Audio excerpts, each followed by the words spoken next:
Well, wala naman kaming nakitang hindi dapat siya suportahan. So, we support him. Walang kapalit like yung mga committee chairmanship, sir? Wala naman kasi as is malago. Wala man akong hiningi. Wala man rin pinaramay sa akin.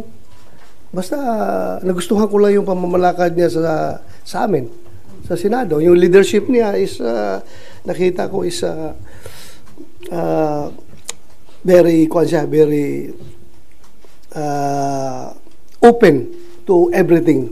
Hindi siya close-minded, hindi siya porque ganito siya, panindigan niya ganito siya, o porque ganun, kuwan siya, yung nakikinig siya.